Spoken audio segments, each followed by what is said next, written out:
Jesus said, I am the light of the world. I am the bread of life. I am the door and the good shepherd. I am the vine. We want to know just who you are. Jesus, you say, I am the way, I am the truth, I am the life, life, life, life, life. Abide in me, and I in you, and you have life, life, life, life, life.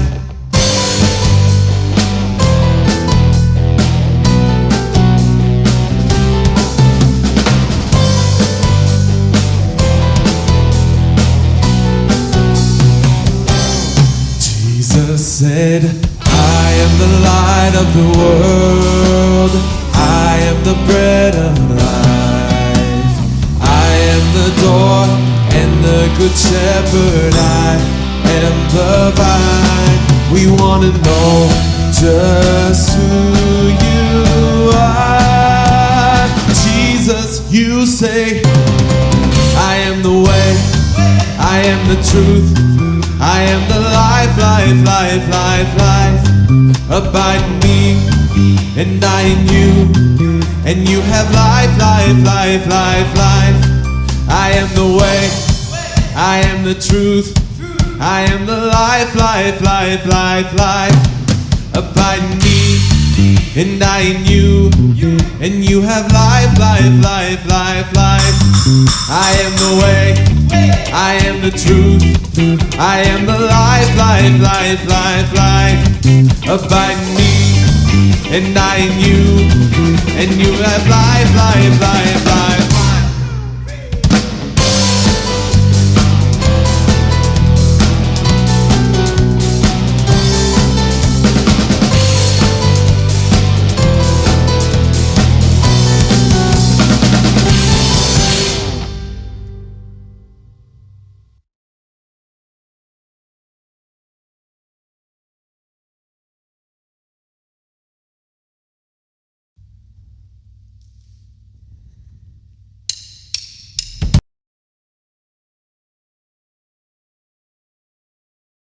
We met them for an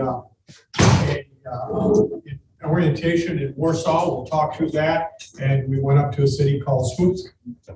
Actually, I didn't switch my keyboard. It's got a line through the L, which makes the L more like a W. And then Nora and I stayed and did another camp, a third camp, in a place called Siuplejce in western Poland, in the mountains. So. It's Denny. Denny is here in the back there, and Andy, who's on Zoom with us this morning, and Aaron, the Lewis clan, and Pam Mason over here, and Nora and I. We're the team that we put together from Resurrection. So our theme this year was Jesus, who are you?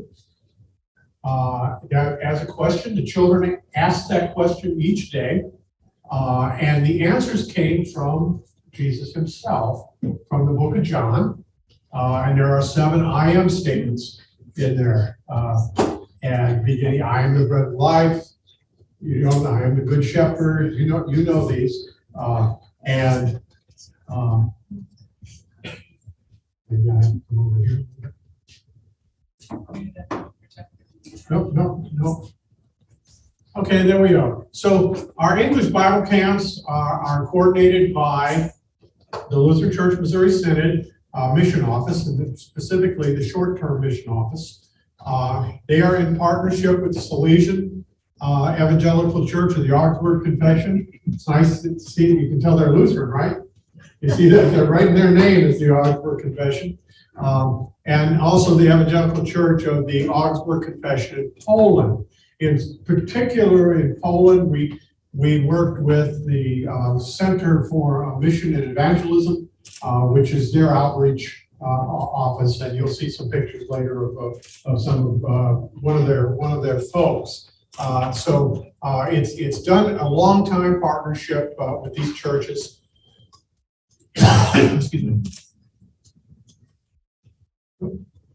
Our day, and Jenny's going to speak later about this. I'm going to read through. I know you can't see it, it's an eye chart.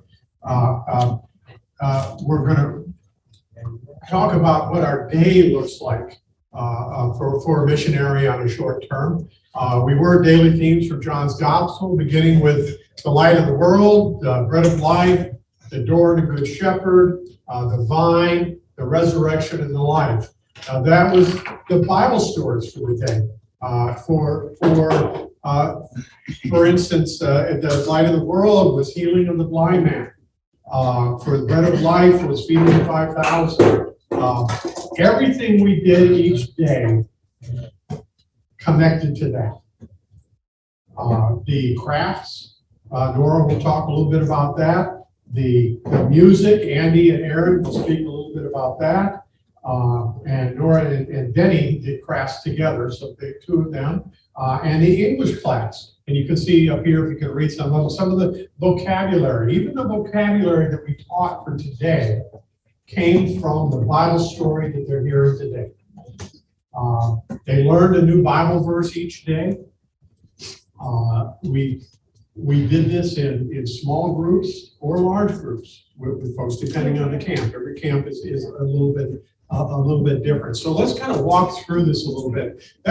I did the Bible stories each day.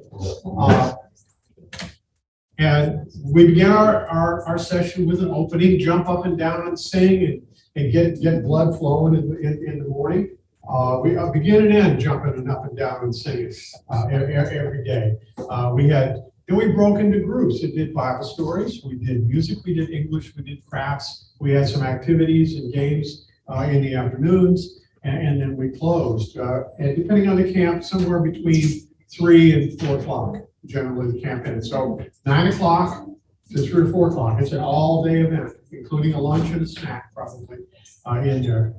So you're very, very busy on that. So if we want to talk a little bit, on English, please.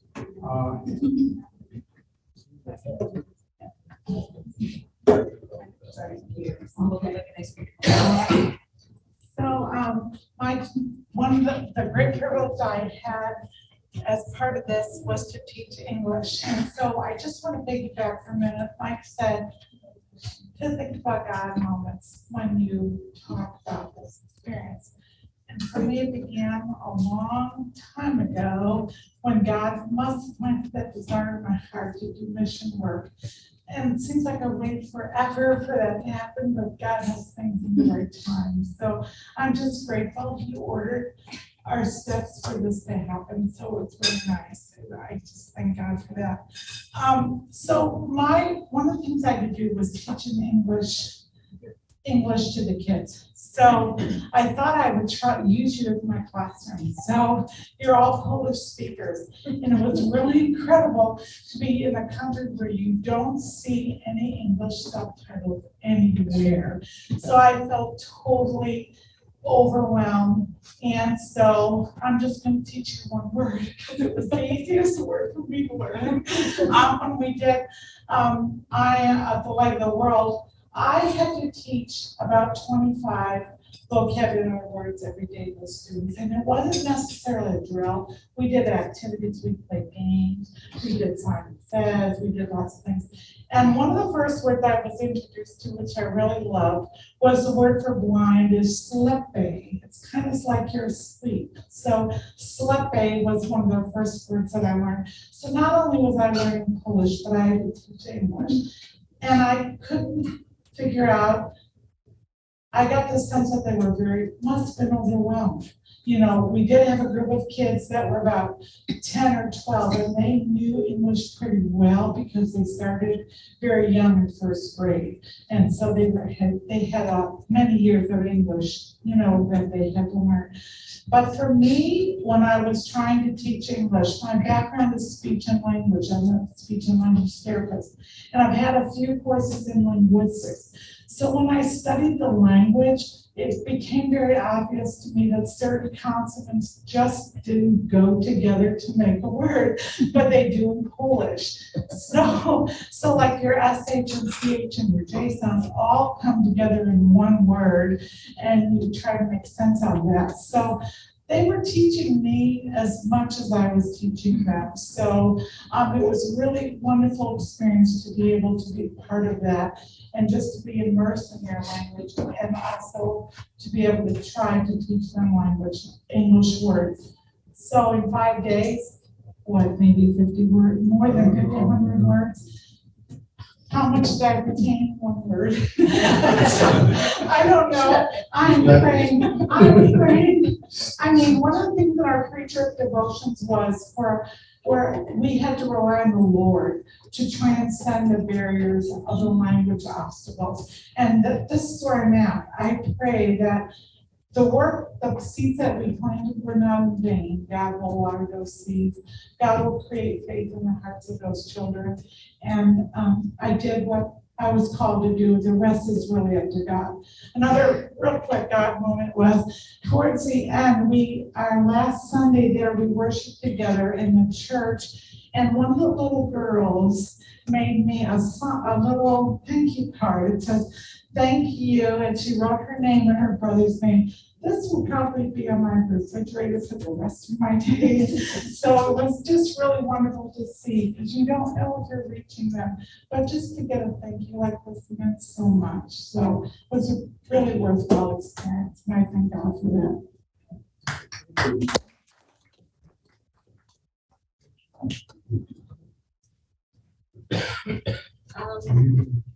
My main job was, or my calling was to teach crafts for all 3 camps, and then the last camp I'm going to piggyback on some of what Pam said, because the last camp I did crafts and English, and this was my 5th camp I've been to. And it's the first time I taught English, so fortunately, I was able to use some of Pam's things and make her stuff mine, change it to where it would fit my teaching style. And one of the things I did, since I knew that many of the children were very self-conscious about speaking English, so when I introduced the words, I would try to speak the Polish word. I would try to pronounce it, and they would laugh. They thought it was just hysterical. And they kept going over, "No, it's like this," and they pronounce it, and I tried, but I just couldn't get my mouth to form those sounds. Some of them I got, and I came back knowing, I think, like 6 more words than the first time. But they were laughing, and I said, "Now you see, I know what it's like, and you know what it's like now. I'm having a hard time with Polish, and you're helping me, so I will help you with English." And it worked out really well because they tried everything. We had fun. They laughed at me with my poor pronunciation, but it was just really a great experience. I don't know if I ever want to teach English again because it's kind of out of my comfort zone, but it was a good experience, and I think God said, "Nora, no, we got to change things. You have to do this." The crafts, it was really fun. The beauty of working with these programs is that if you don't like the craft, or you think it might be too difficult, or if your hosts cannot get the materials, you get to change them. So Danny and I were looking through some of the crafts, and we were, "Not gonna work. No, we're not making bread." and you know, the hosts were, "No, we're not doing bread." Sounds like good. So Danny and I went online and found some things, and I thought of things of my own, and we worked together. And I want to thank my team, and I want to thank the members of the congregation who came out and helped. I learned from my first camp that you need to have everything ready in the evenings, because the first time I taught crafts, we were busy every evening, and then it'd be like 9 o'clock and I'm trying to get things ready for the next day. And it's like, no, that didn't work. So I learned from my first camp to be ready. So this one went really well. If the groups that, who had crafts first thing in the morning, I would do a brief summary of the story and tell them how the craft would relate to the story. If they came to me after they had Bible, I would just summarize what they learned and again introduce how or tell them how the craft went with the Bible story. So I didn't use a lot of the English words, the crafts, and Denny and I alternated because she had much more patience with the older ones than I did. My experience teaching has been with the younger ones, and hey, I can handle that. But the older ones, the attitudes and things, and after the first day, it's like, Denny, tomorrow you get this correct. But it was really rewarding experience, and I want to thank everyone who helped with the crafts. It made my job a whole lot easier. Thank you. All right. Before we go to Andy's going to come online and talk about music. Before I do that, just understand we did have interpreters with us, and those interpreters may be teenagers, and they may be professional English teachers from the school system there. We had a wide range of folks in the room, so it's you learn a whole different way of presenting, working through an interpreter, and understanding that what the interpreter knows what's coming, particularly in biblical terms. They may not have been believers. I think we didn't run into that, but we never know who the interpreter is going to be. So it's really great opportunity and experience to work with somebody in another language and pause and let people process what you just said before you move on, and it gives you time to think about what you're going to say next. So and look for the reaction. Andy, are you on a little bit? Texting. Oh.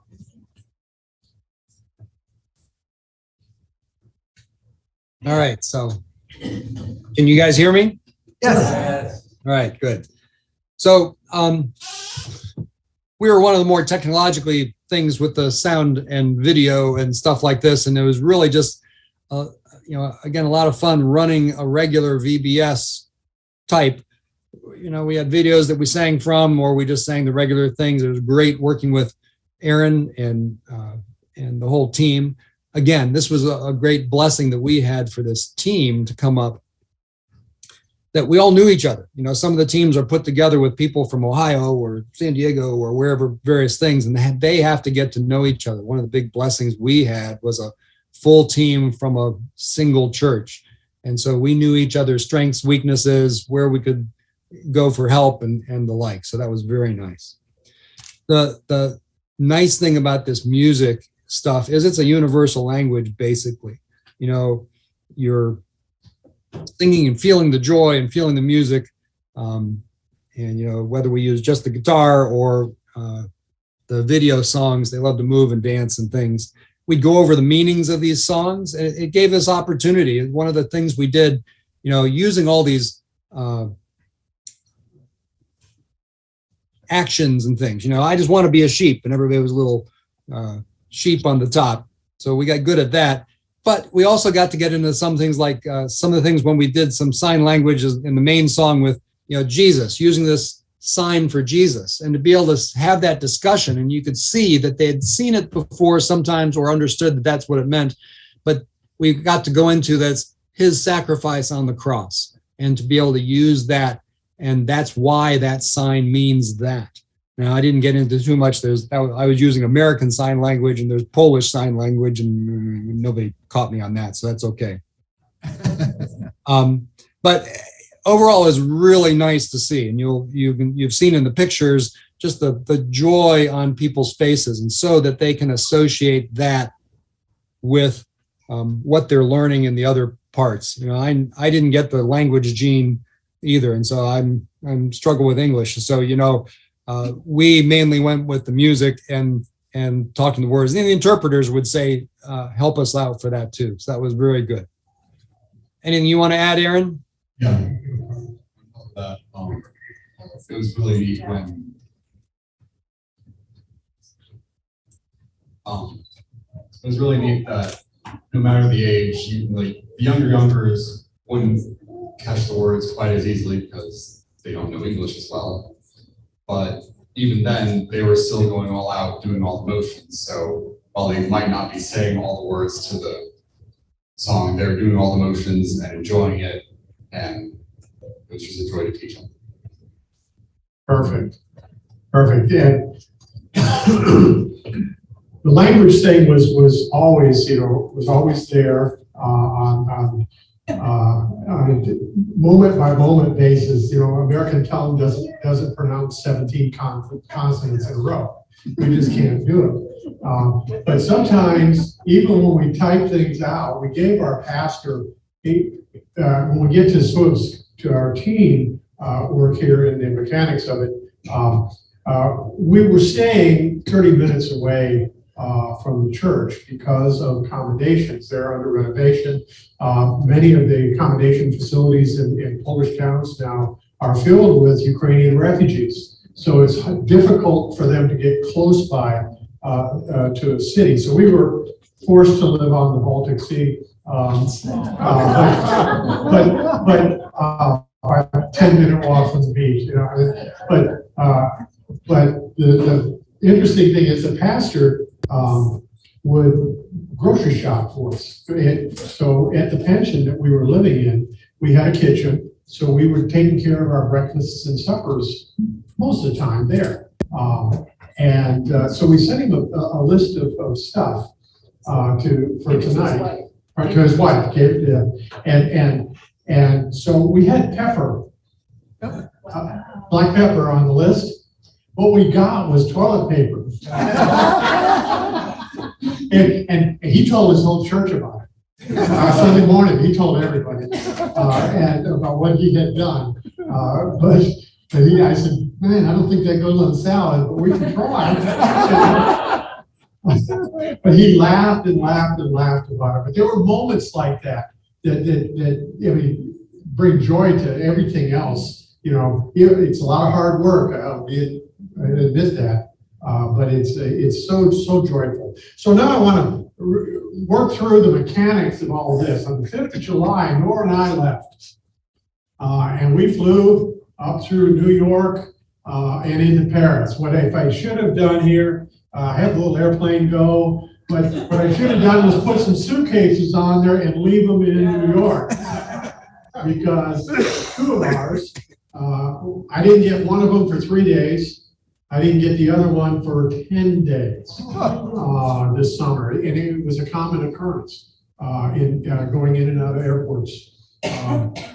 And so Nora and I flew to Paris. Well, we were 6 hours late coming out, so they didn't know what to do with us in Paris. No flights today or tomorrow to Krakow, so we ended up flying that night. Now, the night of the 6th, 8 o'clock at night, we fly to Amsterdam.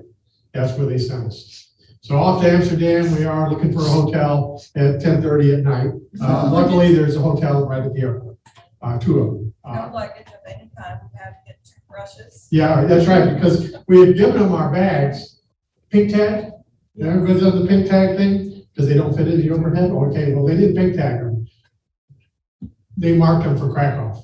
So we had nothing. So we're begging at the counter of the hotel for, they have the little courtesy packs, the toothbrush, toothpaste. So anyway, it's pretty funny. So we flew to from Paris to Amsterdam. There we go, and we're in Amsterdam. Okay, next day we waited all day and ended up flying to Krakow at 3:30 in the afternoon. You are trying to sell this, right? Huh? Yeah, I am. This is fun. And I'll talk about it here. I'll talk about it in Krakow.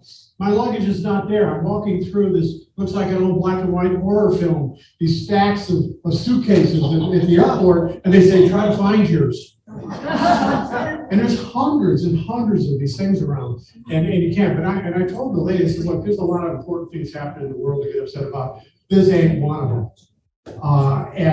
But what was one of them was the young lady that was standing next to me, a Ukrainian student who had been studying in Europe, in London. Everything she owned in the world was lost, and she was just trying to get home. You know, so I'm saying it's not, mine isn't important. Well, this is one of those important things that God that puts right in front of you, you know, and you do your best to console them, and it's going to be okay. But it's a strange environment right now. So we went to Krakow. From Krakow, we were picked up by our missionary, Ben Helge, the guy who wrote the song, and he took us by car. Here's his car going by Auschwitz and down here, and then we're down here to a town called Nabzi. Nabzi is a small town.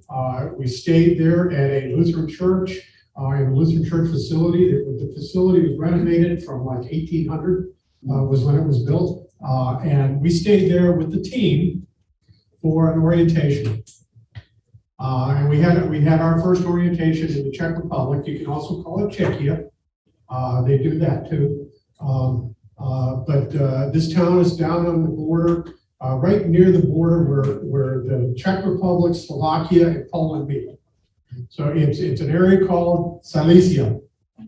Okay, Silesia covers both the Polish and the Czech border. It's a region that has been divided for years, centuries there, and that's really the Lutheran basin of this part of Europe. Remember, the Czechs bill themselves as the most atheistic country in the world. There's about 30,000 Lutherans in this synod. The Poles are like 90+% Catholic, and there's about 70,000 Lutherans, members of their church, scattered all over Poland. So we had orientation. We meet with other teams. There's other teams going to happen at the same time, and then on Friday and Saturday we moved to our first camp location in Bystrica, Czech Republic. This is only about 10 miles from where we had our orientation, so it's very close. Again, it's an early 1800s church there. It's a village, not a town. It's the largest village in the Czech Republic. We learned that in villages, they don't have street names. They only have house numbers, building numbers, like a military base, you know. And when you post things to them, when I try to get my luggage, and I gave them a number, where's that? What street is that on? And the Poles didn't understand it, but they did. They brought my luggage to me. And this is where Nora and I were together, and as Andy pointed out, we were paired with one other person, with Matt Beckman from Cincinnati, young man who did English that week for us. And we only had met by Zoom until we arrived, and Nora and I arrived a day late, of course. And so we missed a little bit of that get-together time. So we started right off together. And this is the gang we had. They were wearing the T-shirts that we all made. We made camp T-shirts this year. And that's on Friday. It's a small group, relatively small group, 20-ish. And we did it in one big group. We only had one room to use. Again, every camp's different. You use what facilities you have, and what people you have, and places you are, and you make do. We used one room for everything. We ate there, we played there, we taught there, we sang there. Everything happened together. And that week, Nora did crafts, and we all did activities, and I did music and Bible stories with some great help from our Czech helpers. They're the young couples. I'm very impressed with the young couples in the Czech Republic. I had some conversations with Pastor about it, that these guys, the spirit is alive, and these young people there, and young couples helping. In fact, it was strange for them. I kept seeing side glances from some of the older ladies, the cook that was cooking for us. And we got in the kitchen to get some coffee on one day, and one of our interpreters was there, a young man, and he says, oh no, he says, don't worry. He says, what they're surprised in seeing is a man of my age being around little kids and being interested in little kids. It was a shock for in their culture. So you learn little things. So at the same time as we're ending that camp, Danny, Annie, and Aaron are on their way. And Pam, I'm sorry. They didn't leave you behind. They didn't leave you behind, and they're on their way to Amsterdam with a stopover in Boston. And they got to Amsterdam. Everything went pretty well on the way going over. Next day, July 20th, because you arrived the next morning, they fly to Warsaw. At the same time, Nora and I, who had moved forward from our camp to another city on the border with Poland to spend 2 or 3 days there between camps, because we were connecting with the missionaries again, that was in their hometown that they live in, so that together with the missionaries, Nora and I traveled by train that same day. Boom, fast train. It wasn't really fast. It was 5 hours. It was 5 hours. Nothing is fast on the roads. We'll talk a little bit about that. So we did that. So we all joined in Warsaw and for an orientation. The building is the Lutheran Center. It's the seminary. It's a dormitory. They're in the middle of Warsaw. It is a 10-minute walk from Old Town, if that. Walking slow. So you're right smack in the middle of the culture of the new old city of Warsaw. As we know that Warsaw was destroyed totally by the Germans before they left. And it was rebuilt. Actually, the old town was rebuilt in the right colors that from an old Italian artist painting of Old Town they used when they rebuilt the city after the war. And this was the gang there. We were able to do orientation time, learning about working with interpreters, learning about working with another language. And these were all the teams, and there were 3 other teams besides ours that were moving out of there in all parts of Poland. And then we began our journey. Now this is called the slow bus ride here to Gdansk. Everybody know the word Gdansk? Like Polesa, the revolution, the strikes that led to the downfall of the communist government, and all that's at Gdansk. And so we took the bus to Gdansk. The bus to Gdansk. And that was like, you see all those dots? That's about how many times we stopped all along the way. It was a comfortable bus. It was air conditioned. It was fine. In Gdansk, we were met by 2 young men from our camp, 2 teenagers. We're standing there with the sign, and luckily they had their sign up, and they had sent us their picture because there was no banner that said that this was the central bus station. You know, Gdansk is a big city. We thought, well, maybe it's got 2 or 3 or 4 of them. And so we almost didn't get off the bus. And then Danny and Nora saw that's them. So off the bus, as the bus driver was trying to close the luggage compartment. Said, no, don't do that. So we then traveled by train, again, a 2-hour ride. Stopping at every stop on the way. But they need trains too. Rush hour. There's rush hour. It was packed. We didn't have any seats. There were no assigned seats. So you kind of waited until the train emptied and then we found the seats, all of us. So that brought us into Smoosk. And That's the church we were at. This is the final picture of our camp. We have 40 kids there, lots of them. They flew the American and the Polish flag every day in front of the school. We were in a public school that had crosses above the doors in every room. And a picture of the Pope, but it wasn't the current Pope. It was John Paul II, the Polish Pope. They don't like the new guy. I was told that. The Poles don't care much for him. He's a little liberal for the Poles. But we were there for camp from the 25th to the 29th of July. We lived in, I said, in a place up to the north on the Baltic Sea in a pension.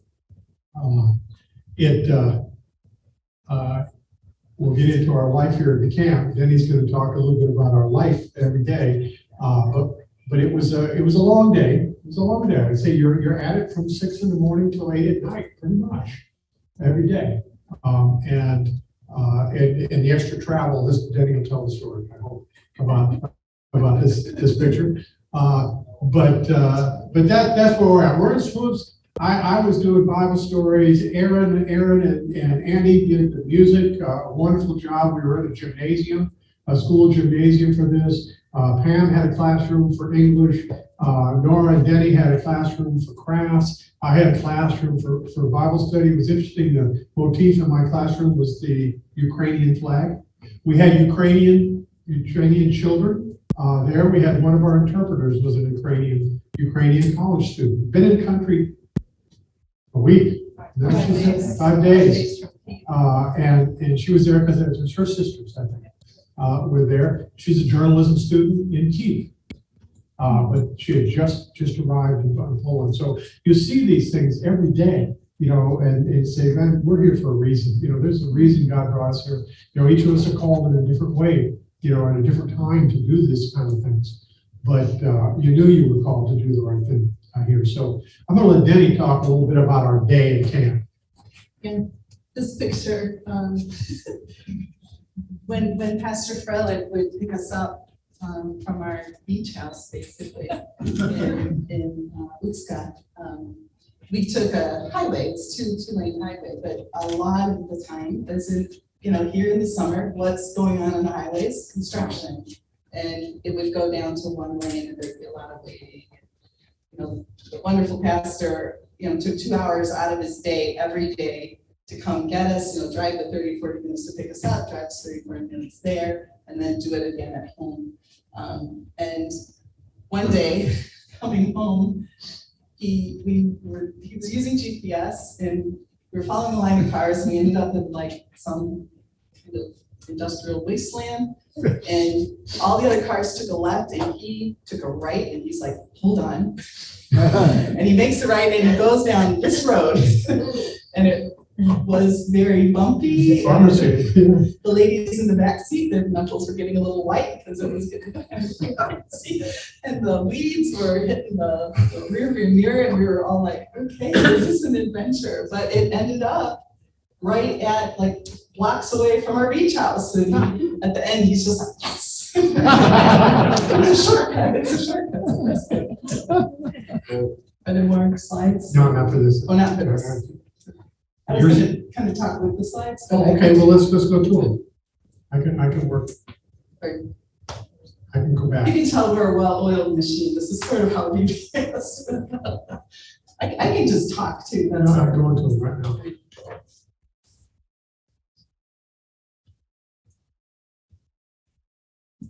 I'll be there in a minute. We're on that road. What did Arnold say? Just waiting for it to come around to the guitar. There you are. Well, he already Come on. So this is the seminary where Pastor Frelich, who was our host pastor in Swift, went to school, and everyone, all the Lutheran pastors go to this seminary. It's just lovely. This is just the artwork is always so beautiful. This was the ceiling of the lift, the elevator, and we just thought it was so pretty. Details. Yeah, that's a little closer picture of the other teams. This is Ben Helge, the tall gentleman in front of the I Love Smutsk sign. He is the Czech Republic career LCMS missionary. Next to him, who looks like a little girl, but she's just a very tiny woman. That's Chelsea, and she is a career missionary in Poland, and was our coordinator in Yeah, Poland. her mission EBC. in the Eurasian region is the coordinator of missions. Right. And then the other woman on the left is Anya Prelik, and she was the wife of the pastor, our main translator, and man, all around wonderful host. She did a ton of stuff. These three, that's a little closer picture of Chelsea, who's on the left. The middle woman is a young girl, 23 years old, newly married. She is from Silesia, and her name was Claudia. She was our Polish liaison, and she did logistics for all of the English Bible camps, not just ours, but the three there and each week. And this is her first time at the job. She did amazing. What a wonderful young woman. And then Hayden Resnick is the woman in gold. She is based in Latvia. She also is a recent graduate of Seward, Concordia Seward, and she's a career missionary as well. These women and Ben were just, man, I get kind of choked up thinking about them. They were just unbelievable, faith-filled Christians that you met, talked, that you just connected on a really deep level. It is amazing the work that they're doing and how God is using them. Just a little background on Hayden. As a new graduate, it's sort of like the military or the seminary. You kind of put in your wish list of where you'd like to go. And she had done internships in China and in Kenya, I think, or somewhere in Africa. Thought she was going to go to Africa, was learning Swahili when she got the call and said, "Oh, you're going to read Latvia." Now she's learning one of the hardest languages to learn, Polish. And she'd been there 2 months, was just kind of, getting it through her head. This is God's will for me. What a change of direction, but just what a joy and the faith of these young people. Are you sure she's not 10 years old? She's 24. This is. Yeah, Chelsea. This is Chelsea. She's actually like 26. She's like Aaron. Hayden, she was 23 and she's like 24, 25. She looks like that. They look so young. We're getting old. We are old. Chelsea is the pastor's kid. Yes, well, yeah, and so Hayden too, I think. Hayden. This is the inside of the church where the Freilichs are pastor.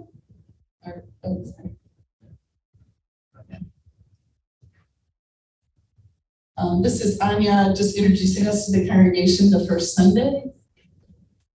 Her flyer. This is what Mike was talking about. This is our welcome to the school. And then each day with the opening, the English Bible Camp runs just like VBS. You have stations, you have an opening, you have stations. Mike talked about that. So each day, Mike would give a little opening, we'd sing a song, and then he'd have a kid come up and start putting together the puzzle of our theme.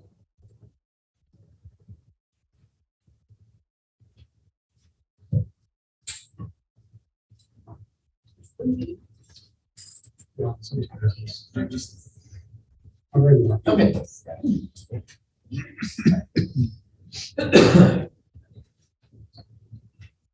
And he would bring his magic bag out and bring a child up, and they would pull out whatever the I am statement was. This is I am the vine, and she's pouring out a grapevine. You can see the bread on our little makeshift altar here.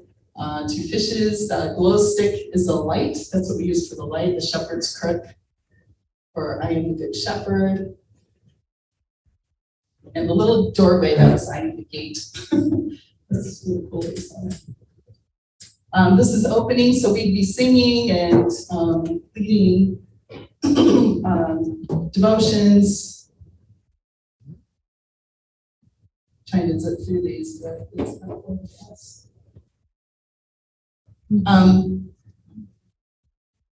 whenever the kids would get overwhelmed with all the English, and especially the little ones, because the older ones have English in school, so actually many of them are pretty fluent. We always plugged in a lot of songs with actions, and that just helped. I mean, it just helped. We love. These are two of our teenage interpreters, Lena and Shimon. And this is Michael teaching Bible. Where's the blind day? It's the I'm the light of the world. Yeah, it's being blind.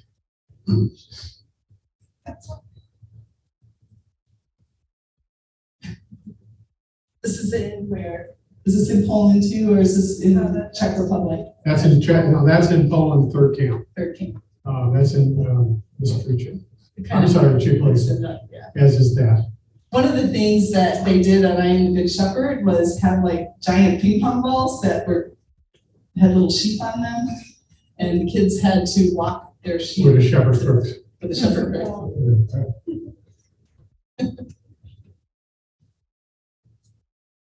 This is craft. I Am the Light of the World. The three girls in back are the Ukrainian girls that were with us. They knew Russian. They didn't. The oldest girl, who was one of our interpreters, knew Russian and Polish and English. The little girls mainly knew Russian, not a lot of Polish. So just think of spending a week, not even understanding your interpreter. They were great. I mean, the kids just jumped in. The joy of the week. Yeah. This young man, I'll talk a little more at the end, but he is a classmate of the daughter of our landlady in Łódzka. And his name was Shimon too. Simon is a real common name in Poland. And that's our landlady has an autistic daughter who's 16. And this is one of her classmates, and she was so excited about what English Bible Camp was going to be like, and she said, could Shimon come? I mean, he's 16, but he has Down syndrome. I'm like, of course, And his mom came, and they just jumped into everything. They were just so warm and inviting and filled with God's love, and I think they had a wonderful time just feeling accepted and included, and it was really neat. And that happened over and over. God would put people in your path. You could just sense that. It was really neat. These are kids working on the different crafts. You can see I Am the Bread of Life. This is our recipe book.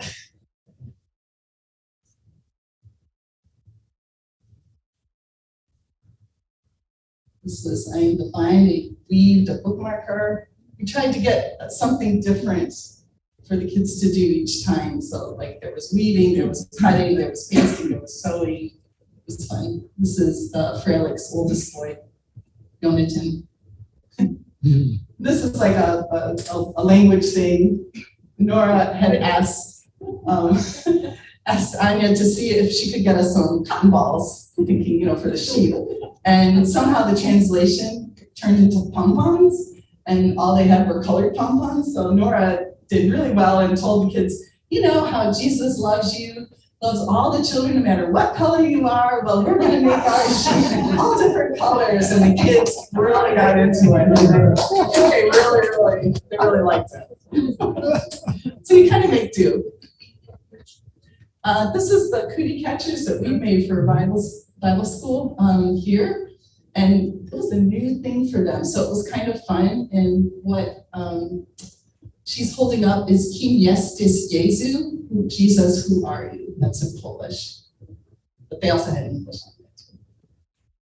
She was a cutie. This little girl would cry every morning, say goodbye to mom, get a hug, and then jump in, and by the end of the day, she was so happy. This is the Freilik's youngest son in the middle, and two of his uncles. Just cute. This is Pam teaching an English class. Ian, the young boy there, spoke. Well, he's from Vietnam. He's from Vietnam. He speaks French, English, Polish, Vietnamese. Very fluent. Fluent, yeah. And these are some of the activities. Do you want to talk about So that? this is really interesting, just as a side note, I'm glad Nora said thank you, because I want to thank the people who helped come and make the things. One of the things that we had them do was on a note card, for example, might be the word thirsty.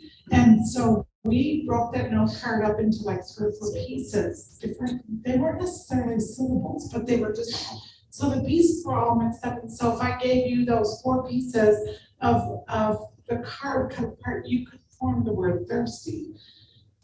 It was quite an eye-opening experience. They really needed assistance with that. It showed that they're learning the language, you know, that they had to learn that certain sounds when in order to make a word. So that was a really good activity. I thought it was going to be too simple, but I could see what the challenge it was for them. Yeah. So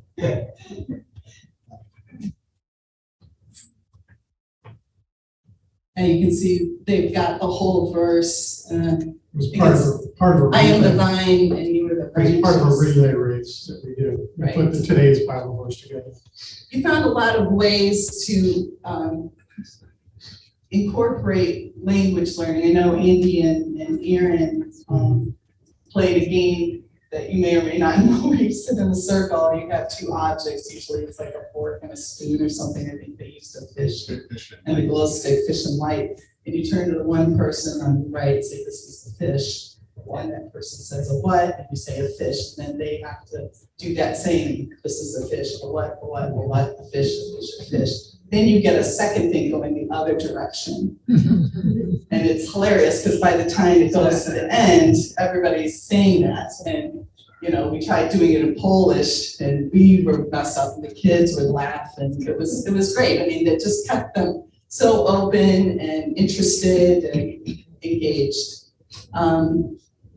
So we would do the crafts, the music, the English, and the Bible. And then there would be a break for lunch, and lunch was, dinner's the main meal, and they fed you a whole, like you can see, it's a whole meal. The parachute is a little bit of a God thing too. Again, there was a little miscommunication between, at our camp, who would run games. We thought that the Polish volunteers were going to run games, but they thought we were gonna run games. So the first day we were kind of like, what do we do? Which was fun, because then we shared cultural, you know, we asked them, what do you play in Polish? And we learned a new game called Colores, which was wonderful. And we taught them different things. That evening, our landlady, Annetta, found out that this happened, and she's like, oh, I can help. She runs downstairs because she's a special ed teacher and an artist. I have a parachute. I need to mend it, but I'll have it ready for you in the morning. So she brought this parachute. You know, everybody loves the parachute. Kids loved it. Whoa. Those are games. Ninja. You know, ninja, good. Duck, duck, goose. yeah, only it was called red fish. Electricity Oh, so. and telephone. This was good, because you talked about the game that you played. Right. So you start with, okay, say a Polish word. And so Dziękuję. say it in English. So let's say it's the word fish. So you had to pronounce the word fish. By the time it came right, you didn't recognize the word.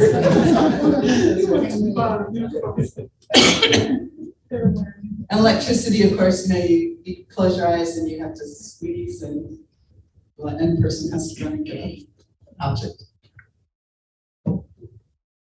And I guess they're walking with marshmallows. And of course, there's water day. They filled up a lot of water balloons. This is kind of a new thing for our people in Schwupps.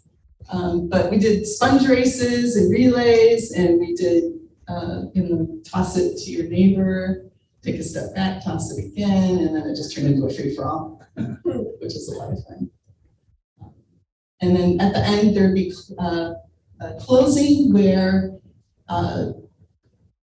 Mike would review the Bible story, and Pam or Nora would review the vocabulary of that day.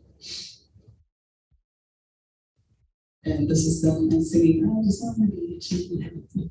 So even the teenagers got into it, and the middle schoolers really loved that.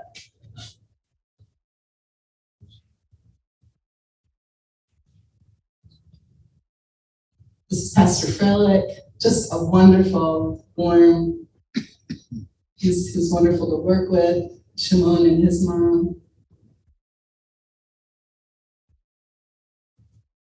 And the last Sunday, he wore this special stole that past EBC group had made for him. They were thumbprints of all the kids, and they made little people singing and dancing and praising the Lord. And so, first of all, the pastor has no choice in Poland. They must wear all the stuff.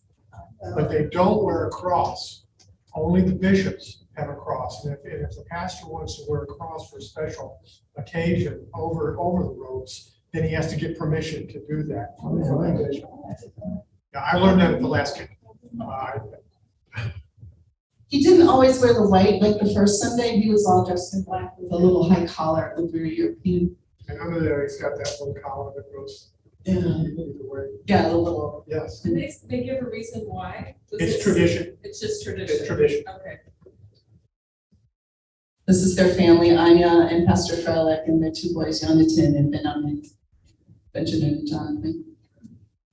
This is our beach house. It was so nice. Annetta is an artist, and her artwork is all over. You can see some of the paintings. She does sculpture, she did pottery, and she invited us one evening to come down, and she got her pottery wheel out, and she gave us some lessons. Her daughter's the 16-year-old autistic girl, and it was just lovely. And this is another time of ministry. She would come up, and she helped us so much, preparing crafts, getting crafts, and we would minister to her. We'd invite them for devotions and sing, and her daughter loved it. It was a really neat experience. That's Pavel, her husband. And this is just this is the road to the path to the beach.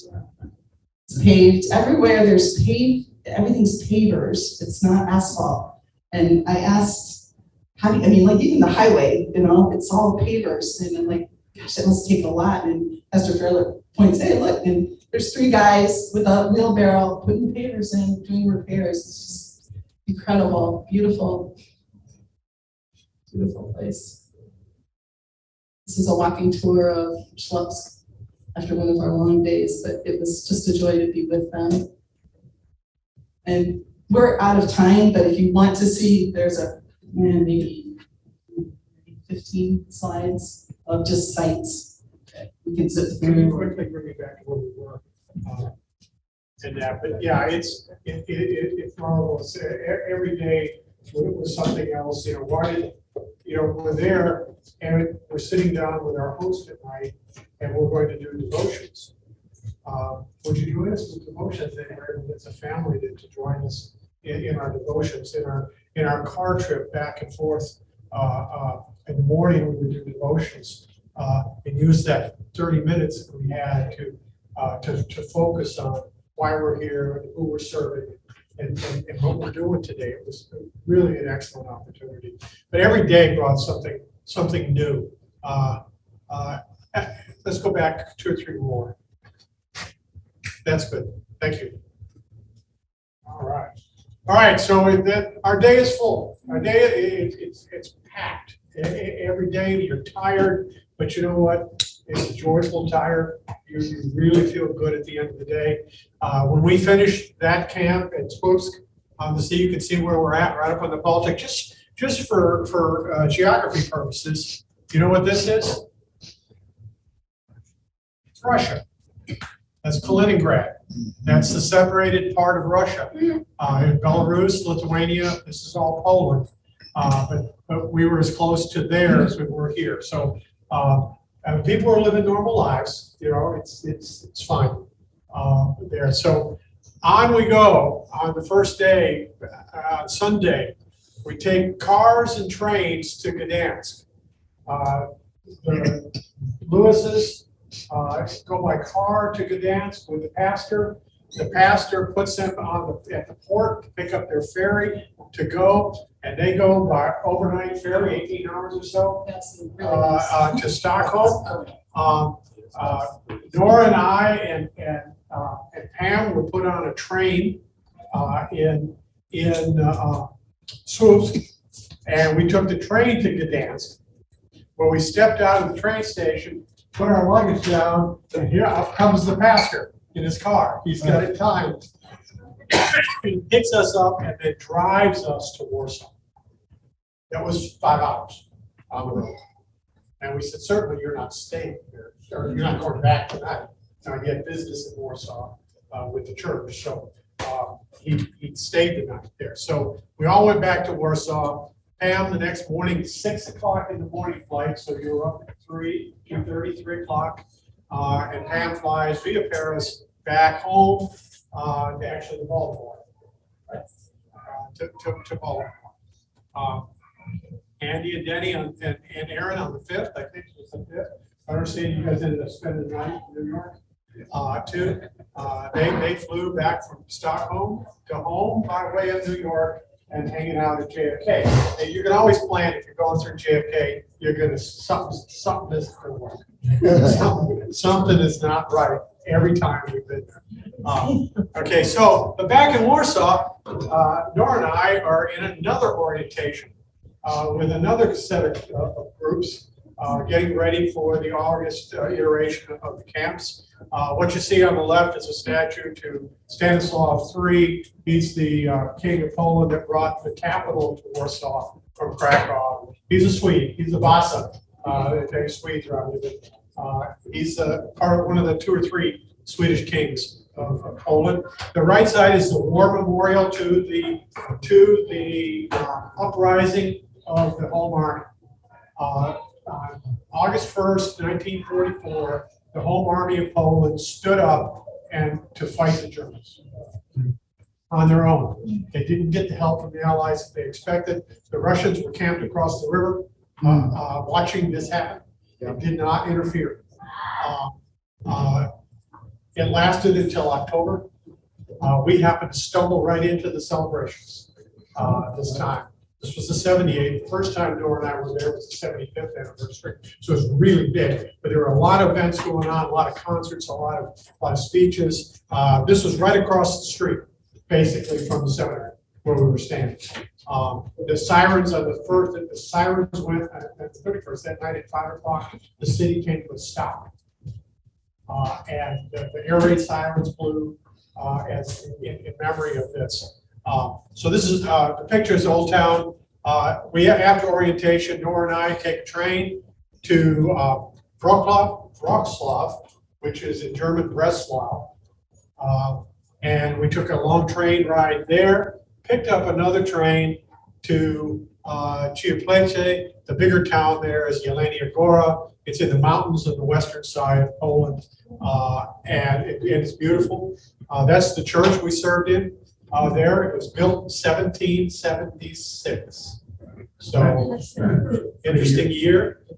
Here, the parsonage, the place we did the camp was 1730s. And this was the second church. There was a wooden church there before.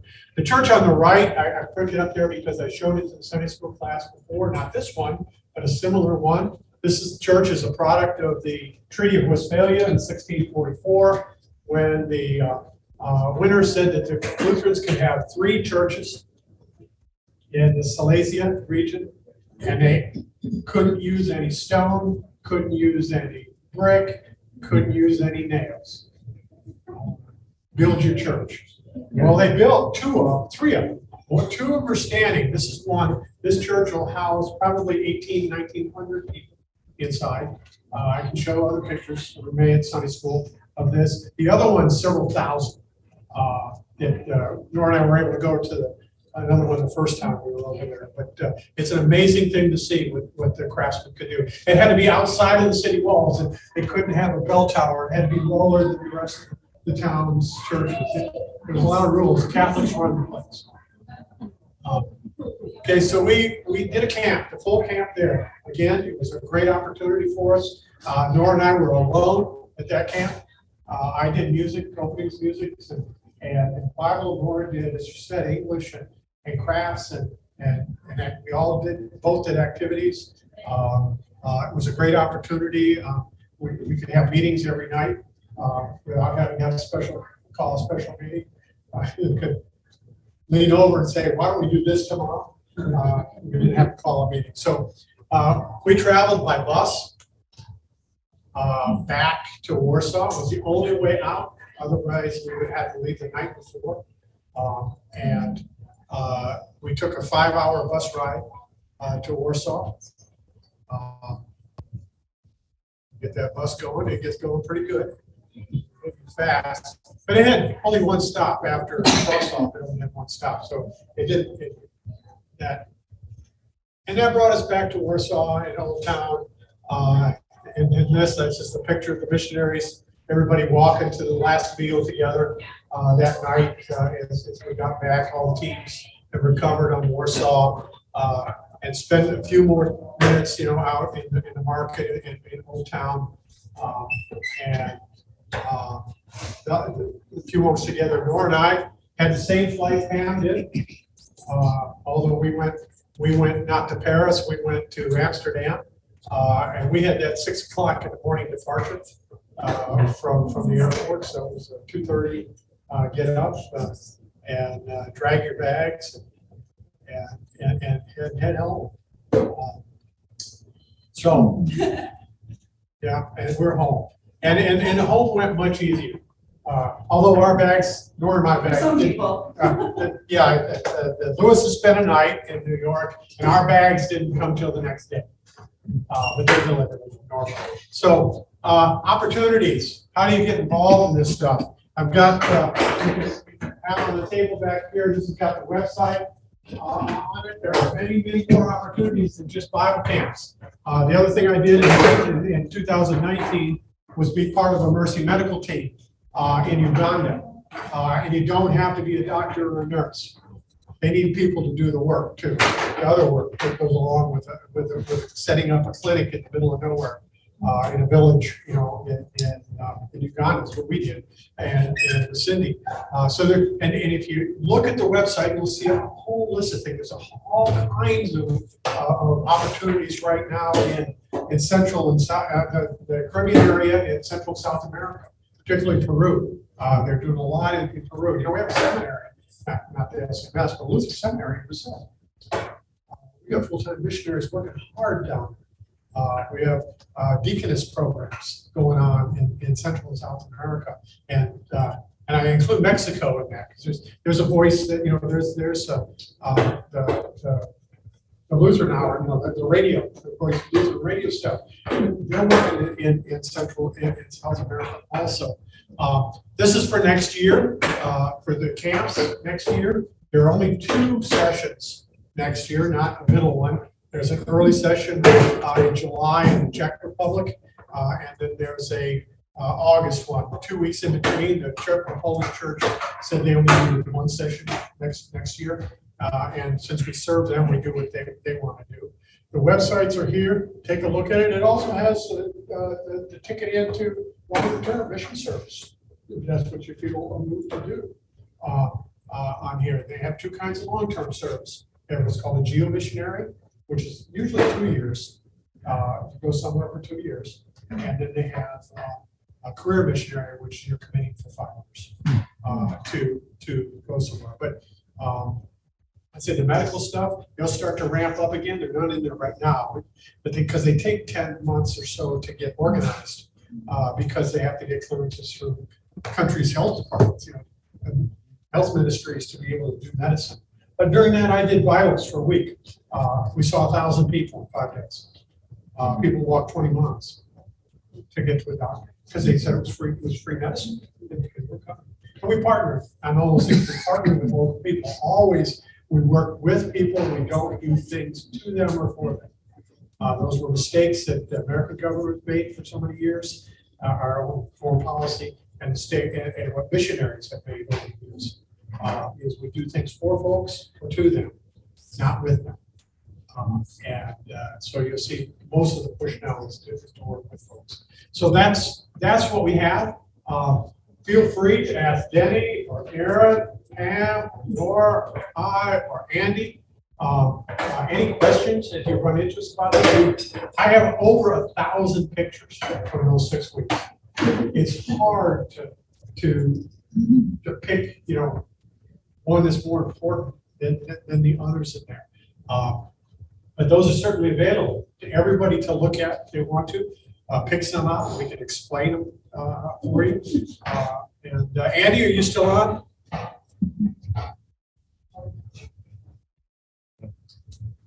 I think no. Okay. I was going to give an opportunity to say something if you wanted to, but that's it. So take your questions. I know we've gone over time. Capture us, do it, and I'll do a shameful advertisement for next week. Oh, there's Andy. You got anything to say?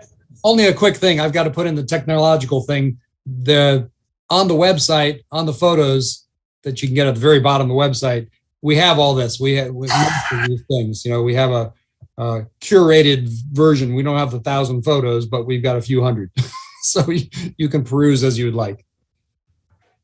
So there's plenty there. And if you have any questions about anyone, just let us know on that. So next week, Sunday school, we're back at it. For the next 3 weeks, we're going to cram 5 weeks of Martin Luther, the man. Who is he? But next week, we're going to start with a little geography. We'll start with a little history and what Europe looked like at the end of the 15th and the beginning of the 16th century. What did Martin Luther jump into? And why it happened, when it happened, what was going on in the church. Yes, ma'am. I want to thank you. When we came and put the brass stuff together, I really appreciate it, being able to be part of what you are doing. Yeah, so thank you for that. And it was an integral part. I mean, it would have been hours of work without you guys doing that. We were still cutting. Yeah, still we're doing stuff. That's why Annetta helped us, but God uses those obstacles and turns them into opportunities. We also want to thank, I know Helferches, there are so many people that donated to offset the cost of our trip. So thank you so much for the support. BOD, arranged for a gift for all of us to offset the cost. It just is, it's wonderful to be able to take the love and the fellowship of Christ from this church to other people. And it's not too early to start talking about if we want to put a team together for next year. Say that opportunities are up there. If we put a team together, the registration process is a little bit different than individual registration. But it's never too early or too late. Or too late. Or too late. Yeah. And you can support the missionaries. I mean, there's 3 missionaries, Chelsea, Hayden, and Ben, who were amazing people.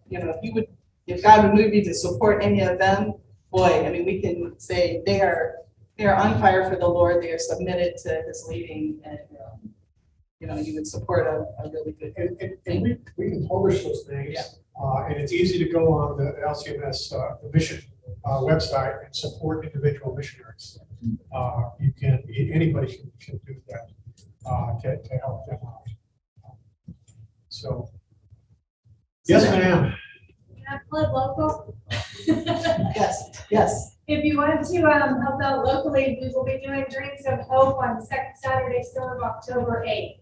And they need help with some painting, some hedge trimming, and some inside the house painting too for their organization. So our sign-up sheets are over in the narthex on the table. If anyone is interested in, going out in the community. Thank you.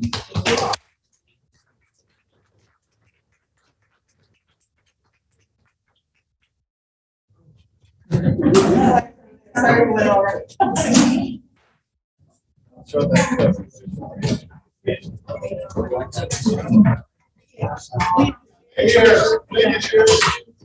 Cheers.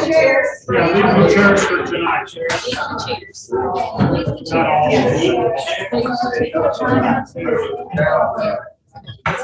Thank